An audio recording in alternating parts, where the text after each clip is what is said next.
Hi guys, it's Alisha Loren. Thanks so much for watching with me. Today I am going to go through my skincare routine with you guys. I decided to film this video because I am getting ready to add some new products in, and before I changed my skincare routine, I wanted to go through what has been working for me up until the current time. I have been using the products that I'm going to share with you right now since February, and so let's get to it. First, about my skin, I would say combination skin. I am oily on my nose, a little bit through my T-zone. I do use moisturizer on my skin all the time, which is something that I do think is important. And in the winter time, moisturizer is a must for me. I get oily and I get dry, and I will get a bit of excess skin buildup and peeling if I do not exfoliate in the winter time. So it is something that I do have to manage with moisturization, especially in the colder months. So I would say my skin is combination to dry. So that being said, I'm going to share with you the products that I have been using. I have incorporated some products as time has gone on. When The Ordinary came out and became a big booming success, I did try their products and I added some products in and I never took them out. However, I'll share with you what I have been using before that and then what I added in over time. So at the beginning of my skincare routine, I was using the Nurse Jamie EFG Stem Cell Complex, and I was using this in the daytime. This along with a Vitamin C Serum, which is 15%. And I was also using a sun care product, which is the Cetaphil. I believe that this is SPF 30, and it's an oil control moisturizer. Those are the products that I was using in the daytime every single day. I was also using the Knit Plus Fab Glycolic Acid wipes. They are 5%. They have salicylic, lactic, and glycolic acid, and I would use those day and night. I'm out of them, which is why I don't have the container to show you, but I'll insert a picture of that item. So those were the products that I was using in the daytime. At night, I would still use my same Vitamin C Serum 15%, and then I'm using the Dr. Dennis Gross Ferulic and Retinol Serum, and that was my skincare routine.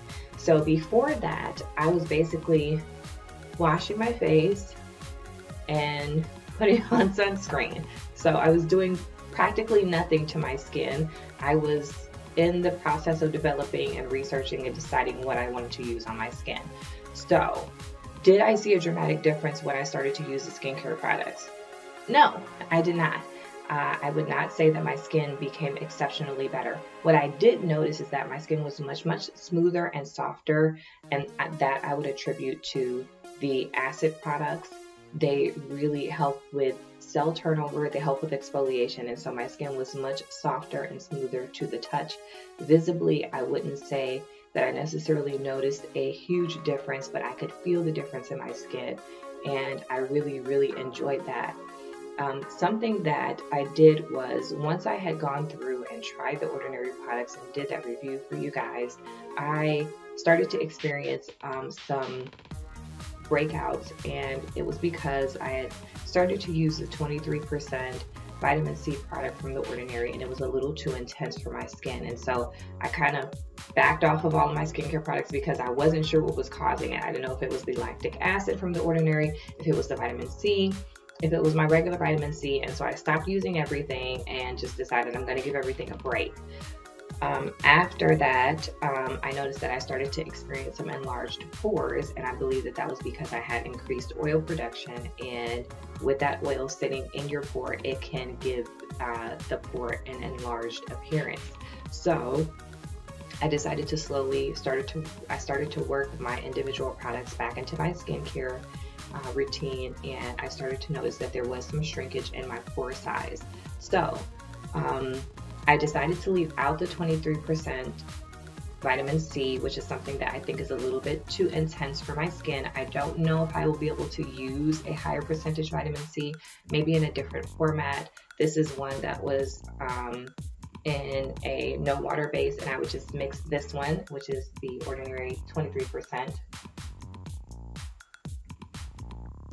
vitamin C, I would mix this in with a little bit of my skincare, my moisturizer at night. And that is what I would use. I'm going to insert a picture of my moisturizer that I would use at night as well, which is from Pacifica, and it's the coconut probiotic moisturizer. My skin is very, very picky about moisturizers. Almost everything breaks me out because it's too heavy, and so I have to be very, very careful about what I select for a moisturizer. So I kind of had to cut everything out, and I was able to use my Dr. Dennis Gross product, and I was able to use my regular vitamin C serum, which was the 15%, and then I was able to, and with the Dr. Dennis Gross, most of the time I felt like I didn't need my moisturizer. Once I figured out that I couldn't use the intense 23% vitamin C serum, then I started to switch things up a little bit. So I stopped using the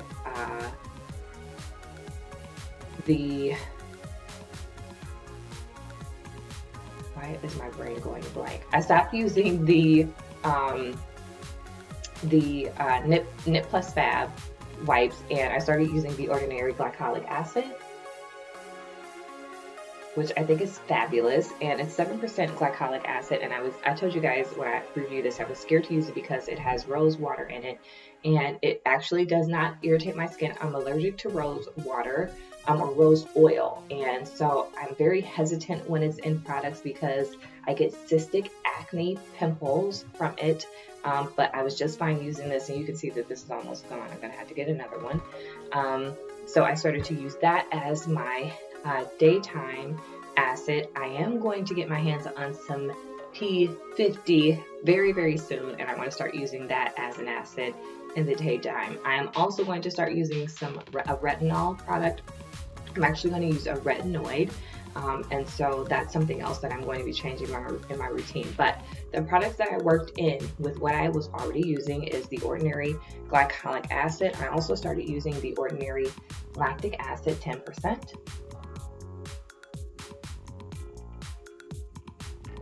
And you can see that's about gone. And I also kept using the ordinary Argireline solution 10%. And I know that when I first told you guys about this particular product, I mentioned that I didn't get a result from it. And I mentioned that, you know, I may need to use it for a longer amount of time. I don't know how it will work on my particular skin type and all of that. And I felt like once I did continue to use it, not necessarily on my static lines, which they say that's the ones that it is supposed to work the best on, which is lines that are caused from movement, so your forehead and things like that. But the lines under my eyes, I do feel like they did experience a bit of a reduction. So I wouldn't say it's the best wrinkle reduction product that I have ever gotten my hands on. However, I would say that it's a good product for the price. I think it's something like, I don't know, $8 or $9. And so with continued use, I said I think I had to use it for about 4 weeks before I really started to see results. So the Argireline is something that I would use day and night on my under eye area. The lactic acid I used at night before I put on my Dr. Dennis Gross product, and then that is all that I would do in the evening. In the daytime, I would use my glycolic acid toning product. I would put on my Nurse Jamie, and then I would put on my vitamin C, and then my SPF product, and then makeup as I please. So that is what I have been doing for my skincare, and I think I was pretty pleased with that. And then as far as face wash, I have been using the Burt's Bees product that is now discontinued, and so no need to mention the name of the deceased. But so I'm really on the hunt for a new face wash right now. I really wanted to try the Glossier Milky Cleanser, but again, afraid because there's rose water or oil in it, one or the other. I'll have to look at that again. But I tried the Alba Botanica Hawaiian Detox Cleanser, and it is the volcanic clay anti-pollution. And I do like this cleanser, kind of. I'm going to show you guys just what's in here. And this is almost gone, so I've used it until it's gone. I needed something that was a little stronger than the Burt's Bees cleanser, which is another reason why I was looking for something. But if I can show you, there's like little tiny beads in here, and they are slightly abrasive. But the thing about them is that these beads would end up like in my eye, and they would like cling to my eyeball, and I literally could not get these out of my eye. I mean, I was to the point of like sticking a Q-tip in my eye, rinsing my eye out with contacts. I could not get this stuff out of my eye. And so I would say that I probably would not use this product. I probably will not repurchase this product just for that particular reason. And it doesn't hurt. You can't feel that it's in your eye, but I could see that it's in my eye if I'm looking in a mirror. So I won't repurchase that product. However, as far as how it works, it does work very, very nicely. It does not dry out my skin. It does not foam.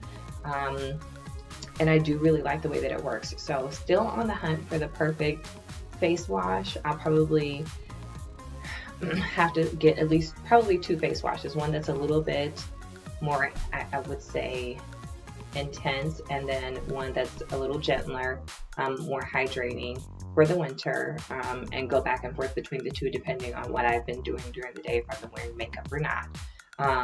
And then I also want to tell you guys about, if you have not tried a makeup removing cloth, I highly recommend them. I don't believe that you have to get any particular brand.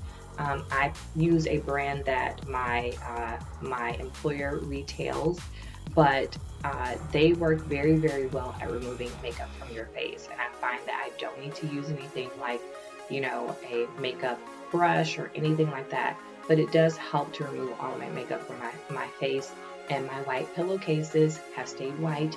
I do not ever have makeup on my bed or on my pillows or my sheets because I didn't get everything off. They really help with my cleanser to get everything off of my face, and really with just plain water, they will get everything off. I do still use a makeup remover on my eyes on occasion, depending on what I've had on, but they really do an exceptional job of helping to remove product from your face. So that's something else that you may want to consider if you have a face wash that you're experimenting or that you're not sure how well it's working, if you really, really like it. But that's my suggestion. So that's my skincare routine in a nutshell. I will be adding some new products in soon, as I mentioned, and as soon as I get a good grasp on what I think about them, then I will let you know. And I hope that this video was useful and gave you maybe some ideas about products that you'll want to use. And just so you know, my Nurse Jamie product is absolutely empty, and would I repurchase it? This product was $125. I don't know. I'm going to, you guys know that I'm a ingredient junkie, and so based on the ingredients in this product, I'm going to see if I can find something similar and if it will give me similar results. I think that the best thing about this product is that if my face was ever irritated, I could put this on and it would immediately soothe my skin. Other than that, not using it now, and I've been out of it for maybe 2 months, not having it, I can't see what drastic difference it was making in my skincare routine. So that being said, I don't know if it's worth repurchasing when I can't see exactly what it was doing for my skin at this point. So I'm not really sure if I'm going to repurchase this product. However, it was very, very soothing on irritated skin. So days when I was doing lots of recording or re-recording and needing to wash my face and then kind of go back in for you guys, it does soothe the skin. It'd be very, very nice after a facial wax, actually, I think. So if you're thinking about a product to put in your spa, estheticians, Nurse Jamie is probably a really good one to have. So I don't know if I'm going to repurchase this. If I find something similar in quality, I will definitely let you know and make sure that I mention that in a separate video. But as far as my other products, I will say that they have made a difference because I did take about a month and a half break from everything other than moisturizer an exfoliant and then go back, mainly that being my Dennis Gross product, and it did help with my oil production and my pore size. So I'd say I give Dennis Gross a okay, and I give Nurse Jamie a pass. So that's what I think, and these are the more expensive products. The Dr. Dennis Gross product is $88. So again, I hope that the video was useful, and I'll see you guys next time. Bye.